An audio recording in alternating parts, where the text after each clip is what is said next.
Hey, welcome. Good morning. Thank you so much for being here today. We're really just thrilled to bring together a group of experts who will be discussing the power of preservation with historic tax credits in Texas and across the United States. We've got a full house here today and are really just grateful that you would spend this hour with us. By way of introduction, my name is Megan Hyman. I am the CEO and president of the Dallas Jewish Community Foundation and its affiliate, the Southwest Community Foundation. And joining me today is a wonderful, talented, intelligent group of people. I just want to preview the agenda for this morning. We are going to introduce the foundation for those of you in the room who may not be familiar with our organization. I'm really excited to give a preview of who we are, who we serve, and how we work at the foundation. And then the bulk of our conversation today is really going to be led by Heather, Phil, Norman, and Stephen, the faces that you see here on the screen, sharing the insights as to how can individuals, nonprofits, corporations take advantage of a really unique strategy that's made available because of our location here in Texas, as well as properties that may be located across the country. So thank you so much for being here today. With that, I'm going to dive right into the slideshow. Great. So who is the Dallas Jewish Community Foundation and the Southwest Community Foundation? For those of you who have familiarity with us, some of these images and logos on the screen are probably looking pretty new to you. This is the first time actually that we're showing our new branding and our new logos. And this is really part of our celebration of our 50 years of service. So we pride ourselves on a long history and a strong reputation in prudent governance, strong investment oversight, and great and deep relationships across the Jewish and secular communities. As you can see on the screen, our impact is growing. Prior to the last year, the most in grants that we had distributed was $20 million in 1 year. Last year, we're proud to share that we have distributed through our fund holders direction almost $22 million in grants to thousands of nonprofits across the United States. We are the proud fiduciary and steward of $330 million in assets under management. That's a 10% growth rate. Given what's happening in the markets today and overnight, we may be a little lower than that, but we're going to hold on to our fiscal year end of 2023, which ended at the end of July, for as long as we can. And we're deeply entrenched across the entire community. We serve almost 550 individual donor advised funds. We oversee and administer 350 scholarships and endowments. We're the proud partners with many of you who are dialed in today, almost 60 unique partner nonprofit agencies. And under our Southwest Community Foundation umbrella, we actually offer private label donor advised funds to 3 partner financial institutions who are headquartered in the state of Texas. So thank you again for being here, and thank you to those of you who partner with us in the wide variety of ways that we interact with our community. So how do we work with our community, and who is it that we primarily partner with? At the foundation, we work with individuals, we work with families, we work with professional advisors, financial institutions, nonprofits, and we do a whole wide range of different things for each of those key stakeholder groups. But our underlying mission is really the same, no matter who you are and how we're interacting with you. We want to be your partner, and we are proud of our knowledge and deep expertise in the world of charitable giving. And our primary goals are to empower our community's charitable vision, safeguard the community's resources, and build enduring legacies. And what's so exciting about this panel today is that that's really tying all of those things together, bringing you unique, innovative ways to grow endowments, to secure the sustainability of our nonprofit community, and create a lasting legacy that's can only happen in a place like Texas, where there is so much commercial interest in making sure that our communities are thriving. So I'll spend just a couple of minutes over the next few slides talking about some of the ways that we serve each of those main stakeholder groups. So our primary bread and butter is our donor advised funds, the endowment funds, and the work that we do with supporting organizations in having legacy and plan giving conversations. There's a wide range of assets that can be contributed to each of these different types of funds. But the goal is, how can we make it simple? How can we make it easy? How can we take advantage of the technology and resources that are available to us to make it even more accessible to be philanthropic and charitable? Americans at large are among the most charitably inclined individuals in the world, and we're really proud of our long history in helping to make that process meaningful and efficient for our fund holders. Secondly, our primary source of referrals is through professional advisors. These are the other seats around that trusted advisor table for our clients: estate planning attorneys, CPAs, private bankers, and other nonprofit advisors in the world of philanthropy. We offer networking, education, professional development opportunities. Our 28-year history in hosting a professional advisor seminar this year, we were thrilled to welcome over 300 people to that event. And we sit right alongside each family and the advisors in helping with things like pre-transaction planning before a liquidity event, maybe the sale of a business. We can put together content for family meetings, help advise on grant making if there's a specific area or issue that's of importance to a client. And we pride ourselves on our local and personal service. We're here, we're available. We've got a small but mighty team that is really just honored to have a seat at that table alongside professional advisors. And last but certainly not least, I have another one after this. So second to last, and definitely not least, is the nonprofit entities that we serve. We're going to be spending a lot of time talking about you today.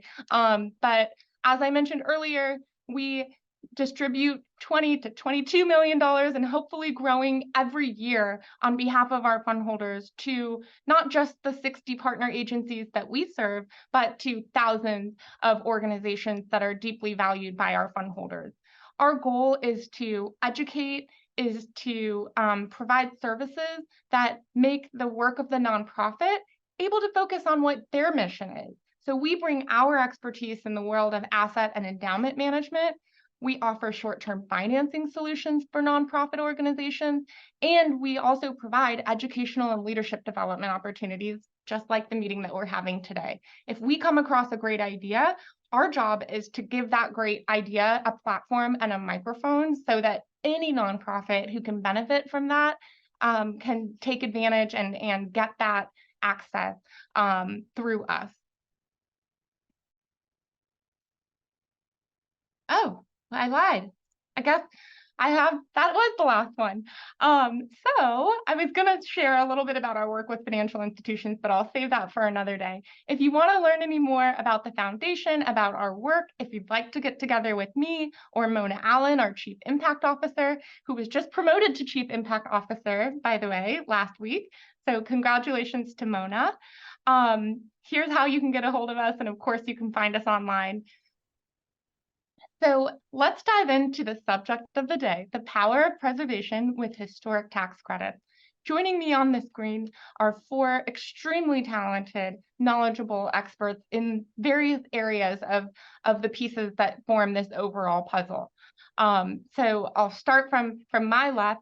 Norman Alston of Norman Alston Architects has shown the possibilities that are available when important historic buildings and sites are thoughtfully preserved and equipped for modern productive use. Phil Geheb. Phil is a real estate and development attorney focusing on public-private partnerships and real estate finance, particularly the redevelopment projects, corporate relocations and expansions, complex master plan developments, and hospitality projects. Stephen LeBlanc. Stephen is engaged in Stonehenge's tax credit services business line with a primary focus on the origination, structuring, and underwriting of both state and federal historic tax credit transactions. Heather Stevens is the CEO of Rise 360 and brings 18 years of impact assessment, nonprofit organization management, and fundraising strategies to our community. So the rest of our time together is really going to be led by these four individuals on our screen. But before I hand it over to Heather, I really just want to say thank you to the co-sponsors of today's event. Their logos are featured here on the screen. And I'll also just give a tip for our attendees as to how to handle Q&A throughout. So you should see on your Zoom screen a button that says Q&A with two little chat boxes above it. If you click on that box, you can submit a question via text in the chat room, and Heather, myself, and the team will be monitoring that box throughout the call. If there's a subject that's of particular relevance to the discussion that's happening in the moment, we'll address the question real time. But our goal is to get through the formal content of our conversation today, and we'll make sure that we save some time at the end for a really thorough Q&A session. So without further ado, I will ask our my partner Heather to take over from here. Thank you, Megan. I appreciate kind of giving an overview on the foundation as well as the work that you guys do. So with all the capital improvements and campaigns on significant older buildings and historic properties around the city, I'm sure you always hear about another nonprofit that's starting a capital campaign or is putting work into their building. I'm always surprised when a group doesn't know about historical tax credits. And I thought, should I be surprised? But I guess I shouldn't be, because I decided to do a little Google before our talk today. And when I Googled historical tax credits and nonprofits, the first result that comes up is the Texas Historical Commission, and the second is this panel on the Dallas Jewish Community's website. So there really hasn't been a lot of conversation around nonprofits utilizing historical tax credits. And so I'm thankful that the foundation created this opportunity today that you're attending. Historical tax credits can give powerful assistance as you enter into a campaign for property rehabilitation. It can also create different streams of income on properties owned by the nonprofit through partnerships, leasing, mixed-use development, community development projects, and more. And so it's more than just tax credits for the building that you're working on improving. There are a lot of other variations of this. So while there is a process to obtain tax credits and qualify, which my co-panelists will share about today, once they're secured, they are unrestricted and offer an opportunity for nonprofit organizations to become very strategic with how they decide to use them. And with most of the groups that I work with, I recommend a few items. One is you can use it to make up the difference of your capital campaign. So depending on how much you're raising, you would get 20% roughly back, and after sale and such, you'd be able to raise a little less because you utilize the tax credit component. Additionally, it can be managed in a way as a fund to deal with overhead and maintenance. Typically, when you have a capital campaign, a lot of groups will underestimate the cost of maintaining and managing those upgrades to a new building. And so you can also utilize them for that to kind of get you through the first few years. And then finally, what I call the magic zone for a nonprofit to truly transform their future. If you're entering into a capital campaign for your building or you're working on rehabilitating it, you've already taken some steps for your organization to grow. But what you can do is take the dollars from the sale of the tax credit and put it into an existing endowment or create an endowment for your organization. And what you do is you focus on lowering the burden of your general operating costs so you can focus more on your mission. And I don't know one nonprofit I've ever met who doesn't need more general operating funds. But rather than spinning, you can use that as a catalyst and a powerful tool for your organization in the next chapter of its journey. And so as we go through this panel today and you listen to each of the panelists, I want to encourage you to feel free to write your questions into the chat box early, because we can start to line those up. And if we see an opportunity throughout the panel for that question to be asked at the right time, I'll throw it in there. But at this time, I'd like to hand it over to Norm Alston. Norm's bio was shared, but he has secured some of the largest historical tax credits in the state of Texas, both on the for-profit and nonprofit side. And I've seen his work firsthand. He is a machine. I'm not sure how he does everything he does, but Norm, I'm going to turn it over to you. Okay, thanks very much, Heather. I'm excited to be here. Here we go. And my slides have appeared. So good morning to everybody. I will try not to be the fire hose this morning. I have a lot of these things are near and dear to my heart. But I did want to start with one thing and I've got some slides to show you. And we'll be looking at the program at a very high level through my portion. And we're going to talk specifically about how it impacts the design and construction phase of any project.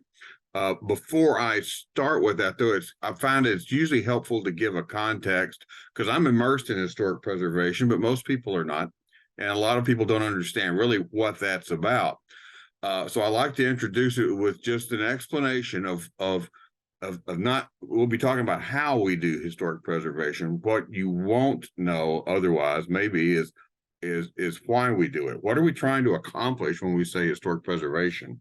And I've boiled it down to one word, and that word is authenticity. If you go through an historic project, if you do historic preservation, one of the themes that will come back a lot is the value of authenticity. Historic buildings are important because they are old and they represent a moment in time and the efforts of a people usually who are no longer with us. We understand this concept very readily when it comes to things like artwork. You know, a copy of a famous painting is not nearly as valuable as the famous painting itself. Well, something that we build today that looks like an historic building or even a replica of a missing historic building is not going to be as valuable as the original building that we are copying, because authenticity in our society has great value. And that value is what we're leveraging for when we do preservation. And because we appreciate that value, we have programs like the historic tax credits to bolster that. Okay. All right, and so there will be photographs on here just because I'm visually oriented, and I'll give you some images of some before and afters of some projects that have benefited from the tax credits or happened because of the tax credits, not necessarily related to the topic, just so you kind of get to see some of the things that these tax credits can do. The purpose of the credits was born really out of the mid-60s when the federal government developed a program to help historic preservation, really establish the historic preservation movement that we operate out of today. Several components that we work with were developed at that time and written into law, signed by Lyndon Johnson, in fact, the Historic Preservation Act. I think it was 1966. I'm behind on my history here. This program grew out of that because it was recognized at the time that we didn't do much in the way of historic preservation. We had an attitude that old is bad and new is good. And so we tended, think of urban renewal. We tended to tear things down rather indiscriminately in trying to come up with new things. This tries to slow that down some. The financial and societal view of preservation at that time was not a good one. And so incentives were needed to help to encourage people to reinvest in some of our historic buildings and bring them into our back into our society. As I just said, and the why of that is because historic buildings have demonstrated value, not just for money, but also for quality of life. And here recently, we started recognizing the fact that historic preservation has value when it comes to stewardship of natural resources. As a former AIA national president said, his name Carl Elefante, the greenest building is the one that's already built. We can make a substantial impact on the care of our planet if we continue to adapt and reutilize any existing buildings, but in particular historic ones. And then how this works, because as I said, it gives us financial incentives. And it really works on two levels. The first one is, and I will show you in detail through the presentations today, how those financial incentives can make a big difference. But it also sort of addresses some of the misconceptions about the extra cost of historic preservation. These address that, whether you believe that really exists or not. I don't think it's more expensive. What qualifies to use these tax credits? And this is a very broad statement, but in general, and again, my colleagues will get into this in a lot more detail. Now that I've looked at their slideshows and know what they want to talk about. Generally, income producing properties are of many kinds, with some exceptions, are what we use for tax credits. What I'm getting at is, no, you probably can't use it for your house. In general, that is the one area where there really isn't a lot of opportunity. Qualified buildings, we'll talk about qualified buildings today. And in the short description of that are things that are listed on the National Register of Historic Places, a list that you've probably heard of, have experienced some. It is a sort of a collection point of buildings with both national and regional historic importance. There are, at the last count, about 1.4 million buildings in America listed on the National Register, which means it's an important bar, but not an unachievable bar to be listed or determined eligible for the National Register. It's a very reasonable standard to use, and being listed on a National Register tends to be the number one way to unlock the availability of things like tax credits. Okay, and then there's a term you'll also hear called certified rehabilitations. There is part of that 1966 law was the creation of something called the Secretary of the Interior's Standards for Rehabilitation of Historic Buildings. Way too complex to get into in detail here today, but it is a set of guidelines, literally one page of guidelines regarding the best way, the appropriate way to approach the preservation and restoration of historic buildings, and everything is sort of measured against those guidelines. Okay, and how it works briefly. First of all, it's a credit, not a deduction. A lot of people think, oh, a tax deduction. No, it's dollar for dollar credits against taxes owed, which results, as has been mentioned, cash in the pocket of those who are working the program. Quickly, the 20%, there's a federal program, which is the oldest. It's also the most complicated and in some ways the most restrictive, but it gives 20% in tax credits against, again, another fancy term, qualified rehabilitation expenses. They don't pay for tax credits on some scopes of work, but there's a lot of things included in that. We also now have a state of Texas. The federal program was so successful that the state of Texas, like other states, has implemented fairly recently its own historic tax credit program that supplements the federal one. They give 25% in credits against qualified rehabilitation expenses. Those programs really parallel. There's not a lot of difference between them in the way they're applied or even who reviews them. There is, however, in the mechanics of them that my colleagues will mention later. Generally speaking, the state of Texas program has a much lower threshold for use and is much easier and more broadly used across the state, which was what it was designed for. And these programs also provide leverage. They're not grants and getting people to do things. You've got to commit to spending $3 to $4 on a project as a developer or a property owner before you get tax credits on your project. And so it's we all like the fact that it encourages local investment, broad-based investment in these properties. It's not entirely dependent on somebody else's money in this case, and that's good for the economy and good for sustainability. You question whether it works, and the it works amazingly, actually.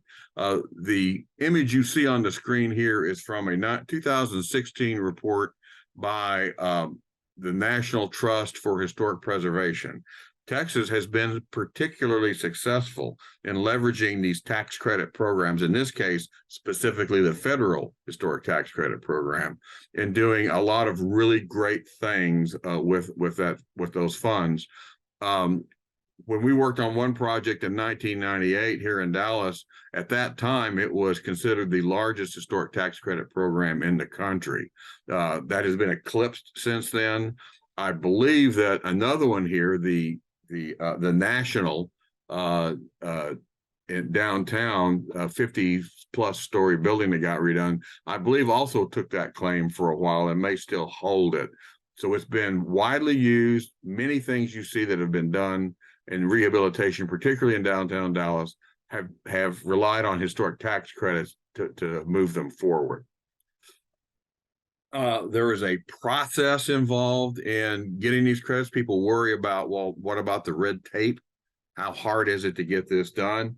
I would say it's not, as I tell people, it's not rocket science, but it's not your usual science either. It's unique in its approach and the way you do it. Brief overview is there's 3 important parts. The part 1 is the designation for the federal portion of doing that. Part A would, or the alphanumeric stuff would be for the state program. And again, those run very much in parallel. One of the things you have to do is the evaluation of significance. If your property is not already on the National Register of Historic Places, then you do have to submit information documenting about why it would qualify and get started on the process of getting it listed. That research is essential for their approval of the credits. It's also essential for any reasonable and good restoration of a building. That gives you the base of information about historic conditions that you need to really do a good job. The next part is the description of the rehabilitation. It's called part 2, part B. That is a detailed effort of showing the reviewing agencies, which in Texas is the Texas Historical Commission. They are the gatekeeper for the federal program, and they complete their own state tax credit reviews, all in the same office. And so everything goes to one place in Texas, with the federal program getting an extra level of review with the National Park Service in Washington.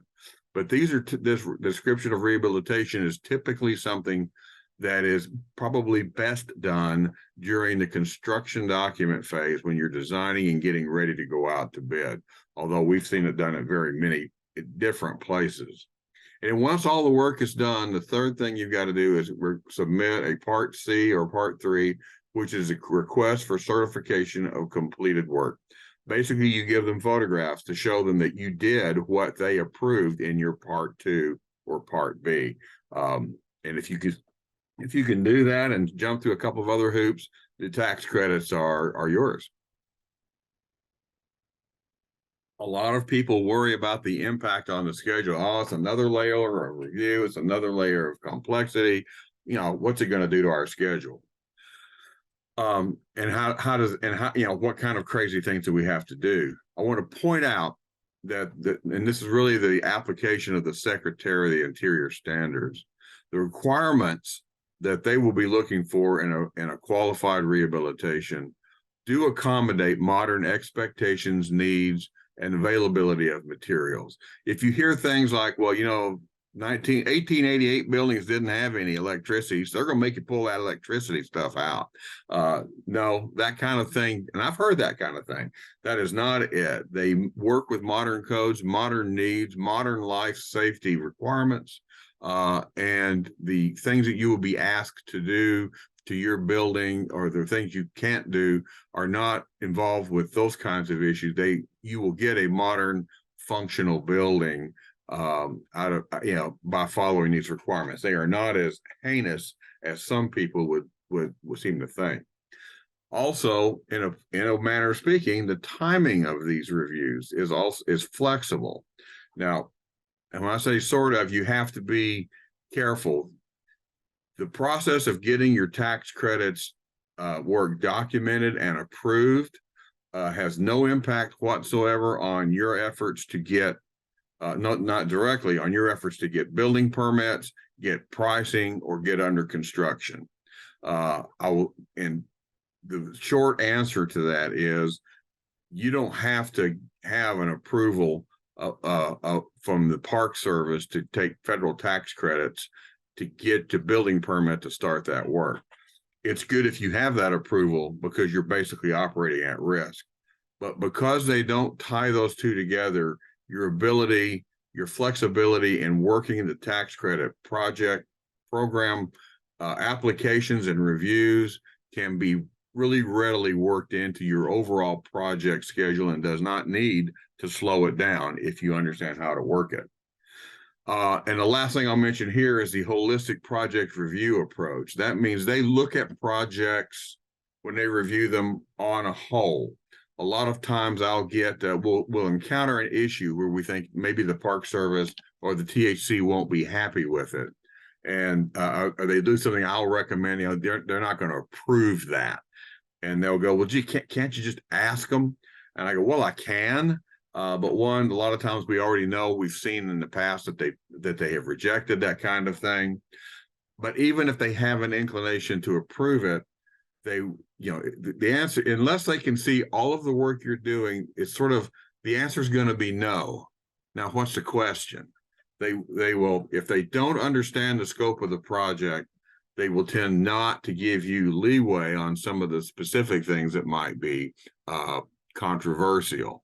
I'll point you to the building in the top left over here. Normally, you don't do window replacements if you have viable windows. If in that case, we wanted to replace all of the windows on the back side because we had a railroad yard that generated a lot of noise. And we had other things we wanted to accomplish with our window restoration. They wouldn't normally approve such a thing. Those windows were fine.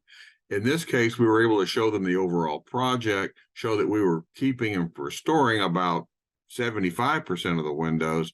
If they would let us use the windows on the back to replace them with those that had with new ones that matched architecturally but had a better sound rating, they were agreeable to that, and we were able to get that done and get it done for this project. So all the apartments on the back of that building you see that face the rail yard have new windows because they understood its value in the context of the larger project. I have some of my biggest issues are with trying to move forward with individual problems before we can tell them what we're doing everywhere. All right. And then on to my last slide. To sort of summarize all of these things, which again, my colleagues will dig into a lot deeper. The thing I want to leave you with in this part is the best approach to a project is to put preservation as a primary design consideration. There's two ways you can approach these things. One is you can have your project and you can do it this way. You can look at it as a preservation project and try to let that guide your decisions and your expectations as you move forward. That tends to be much easier and much more successful. In some instances, I get clients who come in and consider preservation a box to check, just like they would getting code compliance or accessibility compliance. They don't design for accessibility compliance or code compliance. They just sort of do what they think they ought to, and they let somebody tell them later whether they've complied or not. That's okay. In my case, it's okay, let's do what we want. Let's get that preservation guy over there to go get this approved for us. Just check that box. That doesn't work very well. My recommendation is don't do that. Think of preservation as the organizational component for your project and let that lead you as you make decisions, and try to work with people who understand how this process works. Everybody has to start somewhere. If you don't have professionals on your team that are familiar with the program and doing proper historic preservation, then do indeed give yourself time to come up to speed and allow that team to work with the reviewing agency so that you've got a project that's approvable and helps you get that done. And with that, I believe that's the end of my program. So you're I think at muted. this point, we're going to move on to Phil to talk a little bit, and Stephen. So not the end of the program, but just the end of Norm's slides for right now. There's still several layers to historical tax credits. Gentlemen. Hi, everyone. My name is Phil Gehabe. I'm a shareholder at Munch Hart Coffin Hart here in Dallas. I'm the chair of our public-private partnerships practice, and I'm going to sort of talk to you about the nuts and bolts of the program itself. And hold on a second. Whoever controls the slides, if you guys can move all the way back to the first slide. There we go.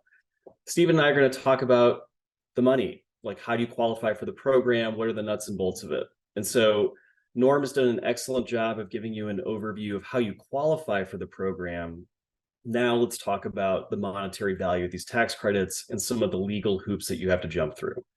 So this first slide just talks about the available incentives in the state of Texas.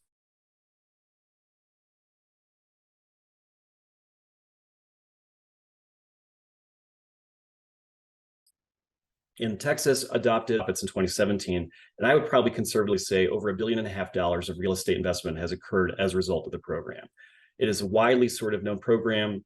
It is more market driven than other tax incentive programs that you may have heard of, like new market tax credits or others. And it really sort of is a great enhancement to your capital stack if you're just trying to raise that last dollar for your project. So there are basically 5 types of incentives in the state. So there are 2 federal incentives. One is the one that we're going to talk about mostly, which is the federal historic tax credit. There is also a tax deduction available for conservation easements for qualifying historic buildings. On the state side, there is a state historic tax credit that we're going to talk about.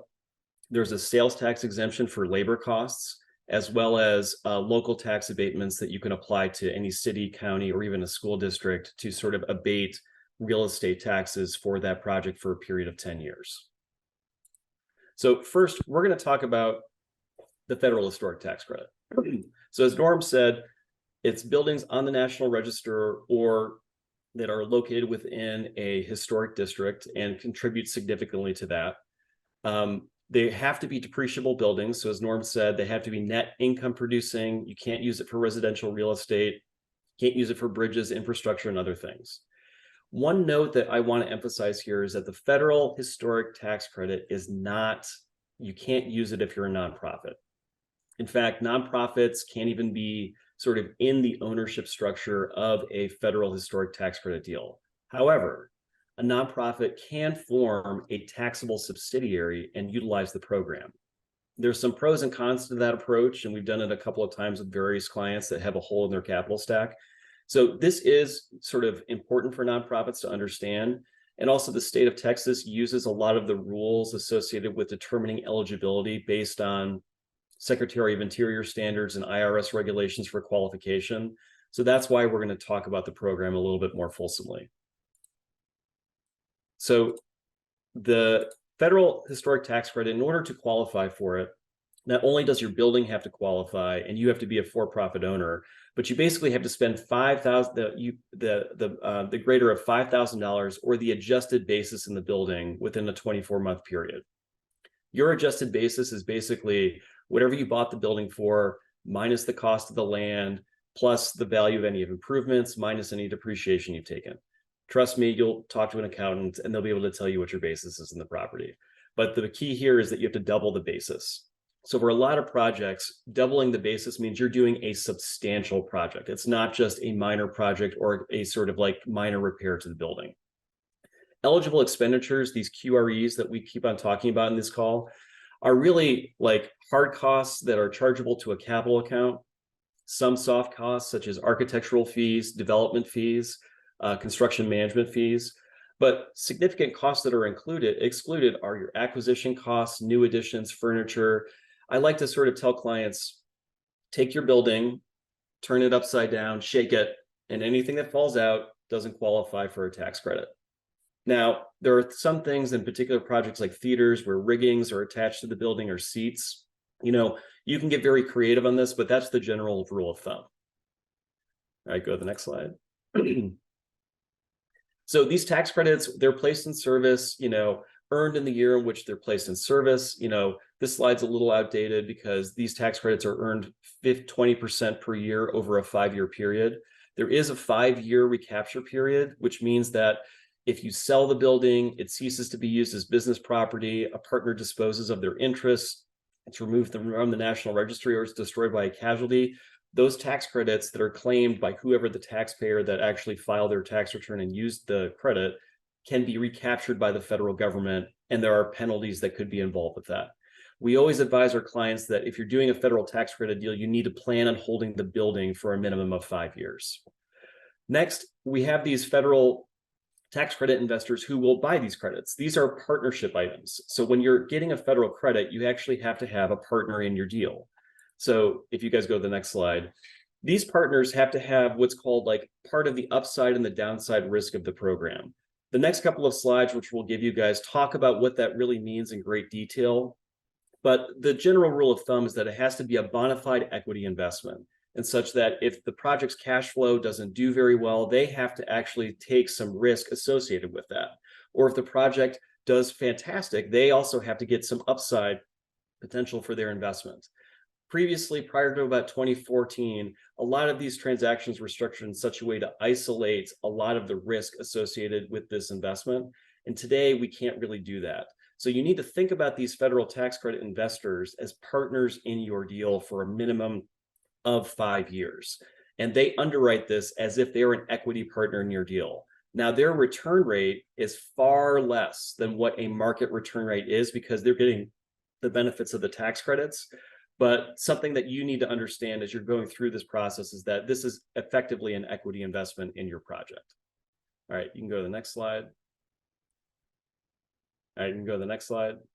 Okay, so how does this all look? So when I say it's an equity investment, we have a project owner here, we have a managing member, which is the sponsor, and then we have this investor member, and they're going to invest their capital into your project owner.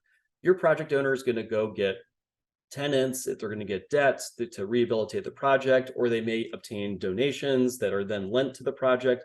In either case, that investor is going to own 99% of this entity for a minimum of 5 years, such that they can get 99% of the tax credits for that 5-year period.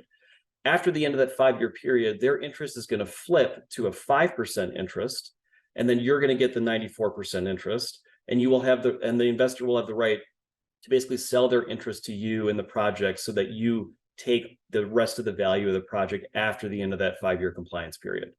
A lot of our clients ask us all the time, like, well, why would an investor redeem their interest? I mean, they have no incentive. Well, a lot of these investors are large financial institutions. They're not looking at investment in real estate as a core business. They're really investing just for the tax credits. And they have some reputational risk associated with staying in a project partnership for a very long time. So more often than not, they do exercise their put to sort of get out of the partnership. And there are some investors that don't sort of have that business model, but usually that's a conversation you have up front with that tax credit investor. All right, I'll go to the next slide. A second type of transaction with federal historic tax credits is this master tenant structure, in which we pass through the tax credits to a master tenant that is owned by the tax credit investor 99%. In this case, we retain ownership of that project owner. And there's some tax reasons why a lot of times we structure deals like this. Sometimes it's something that the investor wants to do. A lot of times it's the owner wanting to keep more depreciation. And sometimes it's project lenders who have some discomfort with lending to an entity that for an investor that's not really like, in their case, like going to sponsor the project. But this is another way to pass through the credit in order to sort of accommodate a variety of different goals. All right, you can go to the next slide. Okay, so for all the nonprofits that are listening, the Texas Historic Rehabilitation Tax Credit is one of the most useful tax credits probably for historic renovation.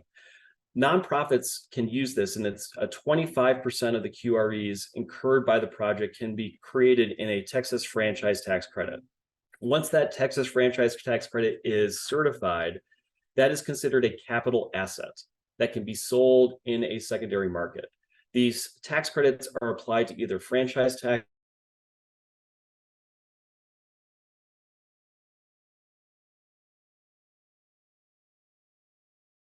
on Microsoft or large insurance companies because they have large amounts of tax liability in the state of Texas. There's a 5-year carry forward to them. and it can be sold, bifurcated, assigned, etc. So it has the same largely eligibility requirements that Norman sort of talked about. And what we find is that a lot of nonprofits use this as a donation vehicle so that they can actually have maybe one of their donors buy the credit for a larger purchase price, or it's just an enhancement to your capital stack because it is very easy just to sell these credits. You can go to the next page. The problem with the credit for for-profits, for those of you who are thinking about a for-profit deal, is that it has federal income tax incidence. So if you sell that tax credit for 90 cents a credit, you're going to pay, if you're at the highest tax rate, let's just say 39.6% of that federal tax income is going to have to be paid.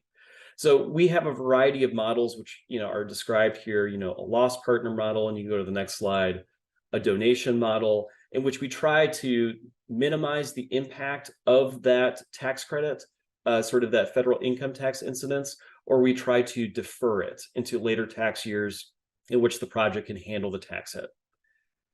And then you can go to the next slide. Now, the other incentives that we talked about very briefly there is a charitable donation for conservation easements that nonprofits can give to other nonprofits, or if you're a for-profit, you can give it to a nonprofit. The basic rules are here. You have the fair market value, and then you take the encumbered value with that easement, and then that's the total value of the deduction, and then you take 30% of that, and that's what you can deduct off your taxes. Couple of cautionary notes. This is highly audited transaction, so we don't really see this a lot. And if you're doing a conservation easement deal, you have to be aware that it could cause a recapture event for federal tax credits. So you have to time if you're going to end up doing a substantial renovation. And last but not least, all right.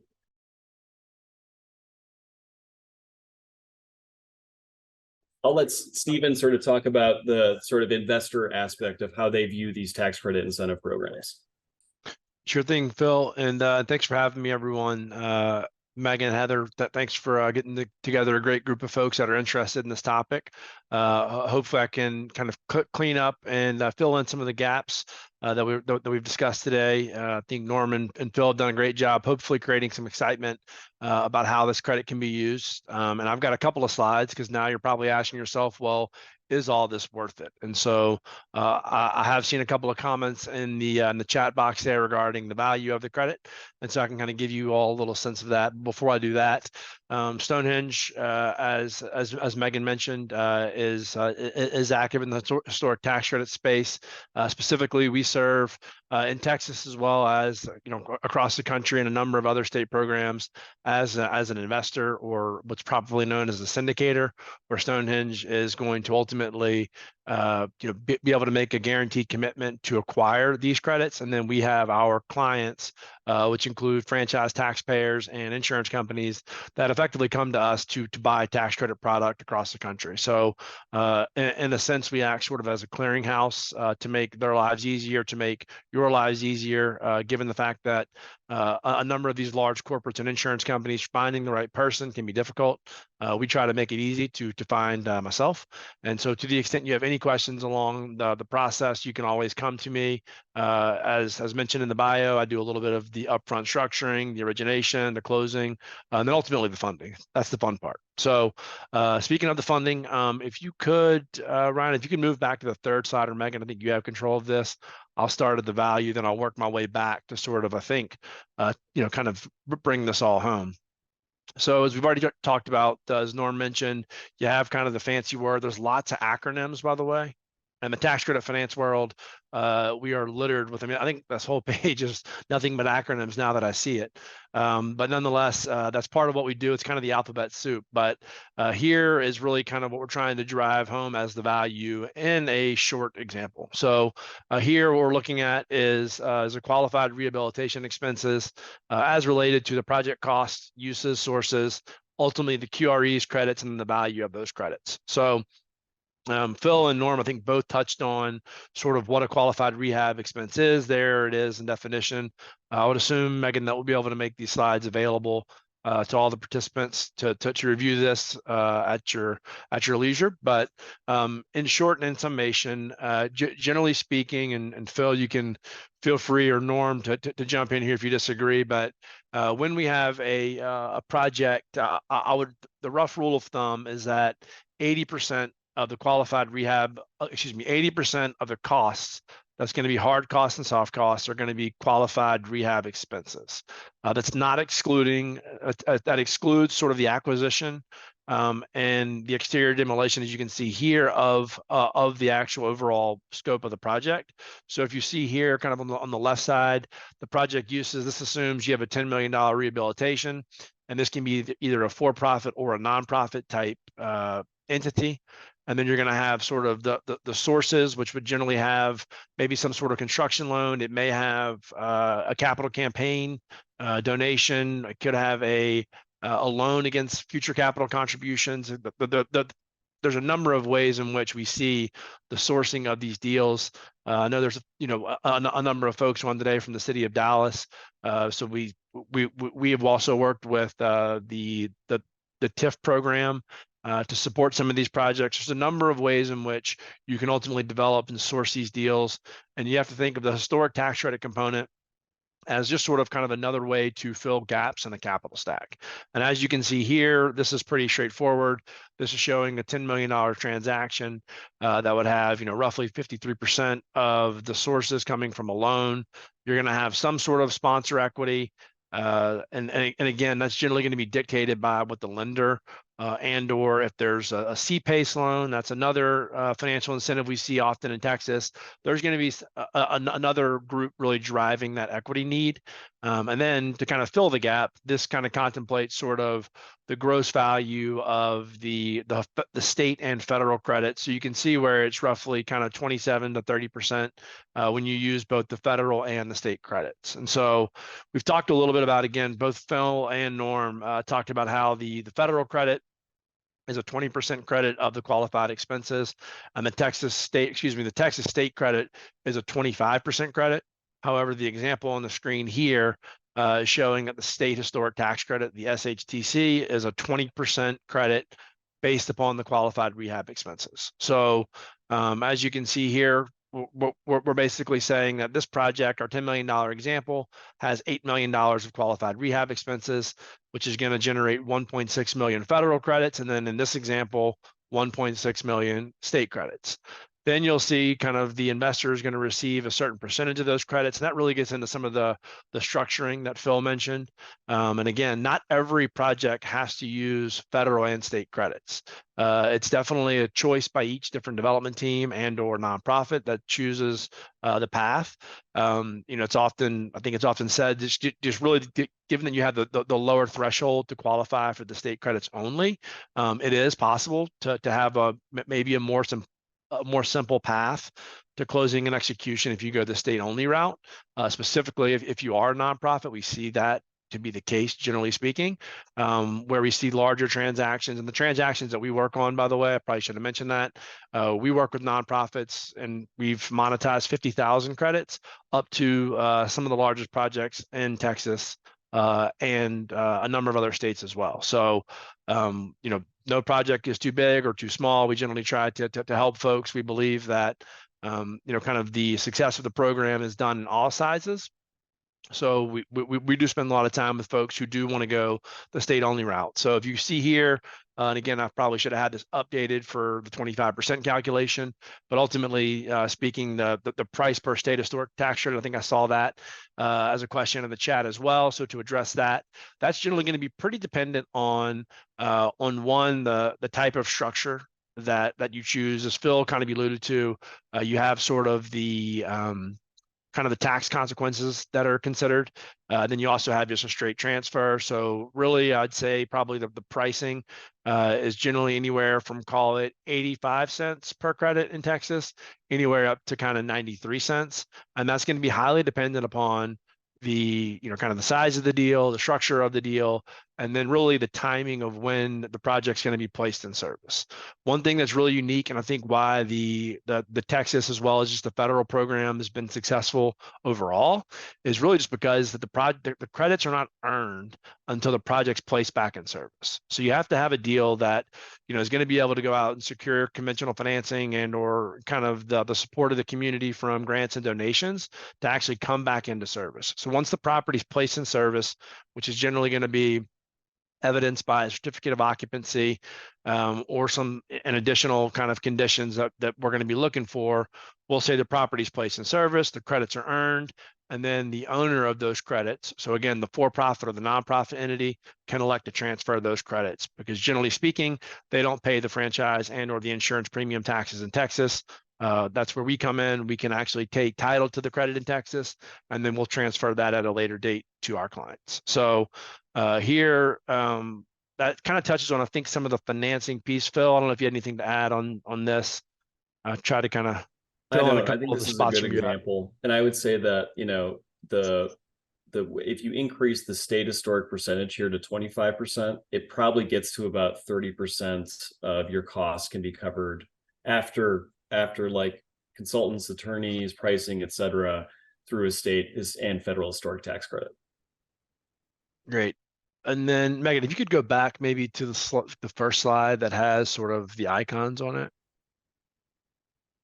So obviously there's a lot of moving parts here. So this is an attempt to sort of just, you know, at a high level define sort of the process at a high level. It's actually in a little bit more detailed in the last slide that we may not be able to get to, but you know, kind of at a super high level, you have sort of a developer and or a nonprofit here that's ultimately going to identify the need for some sort of property or project improvement.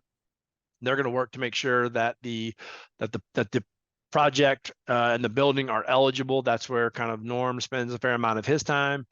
Norm is going to be the primary interface with the National Park Service and State Historic Preservation Office.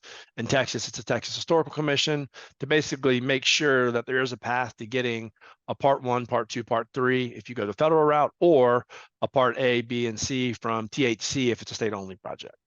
From there, once you have kind of a line of sight that, hey, yeah, we have a project, it is eligible, will exceed the basis for federal or state purposes. You know, Norm's given us the okay that the project does have a path to getting a Part, you know, 3 effectively. Then you'll probably want to, you know, start talking to Phil, or you can talk to Phil from the legal side, really at the beginning of this as well, to make sure that everything's being set up and thought about correctly. And then we generally kind of come in, you know, after the fact. So Stonehenge is generally going to be a capital provider. We sometimes are the very first call from from a group that's contemplating a deal, or we're the last call. And they're, hey, we're 30 days away from getting our certificate. We need you to buy this and monetize it and help with the transfers. We're done with it. We're exhausted. We've fought the good fight. Here we are at the end of the day. We just are ready for our cash. That's where we come in. We can kind of be, you know, A, or I can be Z. So either way. And then at the end of the day, the most important part is that there's going to be someone that's going to operate that building to make all this work going forward, and ideally preserving the historic character of that building. So then again, if you go just real quickly, Megan, to the next slide, this is it in more detail. This is kind of as you're thinking about it, you know, you're going to basically be thinking about the use of the historic credit really through all phases of a deal. So through pre-development, construction completion, and then the credit being claimed. And again, just noting the credit's not claimed, or it cannot be claimed until the property's placed back in service. That is one reason why the historic program, I think, has stayed in favor, both you know, kind of with Congress and various state legislatures, is that this is not kind of a handout, it's more of a hand up, and it's really intended to help kind of solve a gap in capital stacks. Those gaps are ever more present today with kind of the higher rate and higher cost environment that we live in. And so to the extent you think this is something that you or your organization would be interested in, I'd be happy to answer any questions or be a kind of a guide to help you on this incredible journey. So with that, I know we're probably over time here, Megan, but I'll turn it back to you and Heather to the extent we want to ask any questions. Thank you. Wow, I feel like my head is spinning, and I don't think it's the congestion that my 5-year-old so generously shared with me. I imagine that for many in the room, this is our first time interacting with this concept. We've seen some amazing questions in the Q&A bucket, which we've been answering throughout the call. I know we're officially right at time, so Heather, and any final benediction for us? I would just say that while we were able to answer questions in the Q&A, I know that several have more questions that they would like to go a little in depth. After the panel, Mona and the team, Megan, will be sending out contact information, kind of putting everybody in their bucket so you can kind of maybe address Phil for the legal side of it, and Norm for the application and actual architecture piece of it, and then Stephen for selling and transferring and such. But they're all very well versed, and I think we're happy to help and give direction. Right. So as Heather mentioned, look for an email from our team here at the foundation. We'll send that out. And again, just a tremendous thank you to our panelists today, as well as our co-sponsors. We've got a really diverse group of people around the room. And I think if there's any takeaway for me personally, it's that things get done when we do it together as a community. And so each of us on the camera today are happy to be a partner to you if you've got questions or think this strategy might be relevant to a project that you or your organization is working on. And also please share the word. So you'll receive the Q&A that was answered throughout the call. You'll also receive a copy of the slides and contact information for each of us around the horn today. So thank you for spending your time with us. And with that, enjoy the rest of your day. Thanks, everyone. Thanks, everyone. you. Talk to y'all later. Thanks.